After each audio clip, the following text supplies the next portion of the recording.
తెలంగాణ పంచాయతీ ఎన్నికల్లో టీడీపీ మద్దతుదారులుగా బరిలోకి దిగి 20 పంచాయతీల్లో కార్యకర్తలు గెలిచారు. అవి ఉమ్మడి ఖమ్మం జిల్లాతో పాటు మహబూబ్ నగర్ వంటి జిల్లాల్లోనూ ఉన్నాయి.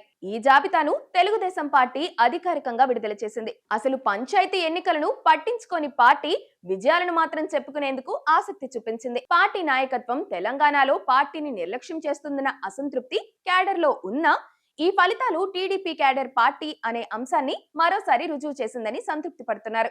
తెలుగుదేశం పార్టీ అంటే క్యాడర్ పార్టీ అని చెబుతూ ఉంటారు. ఆ పార్టీ తరహాలో పార్టీని బలోపేతం చేసుకోవాలని కేసీఆర్ సహా చాలా మంది తమ పార్టీ నేతలకు దిశానిర్దేశం చేసిన ఘటనలు కూడా ఉన్నాయి. ఇదే విషయాన్ని టీడీపీ క్యాడర్ మరోసారి నిరూపించింది. తెలంగాణలో హోరాహోరీగా జరిగిన పంచాయతీ ఎన్నికల్లో తెలుగుదేశం పార్టీ మద్దతుదారులు 20 పంచాయతీలను కైవసం చేసుకున్నారు.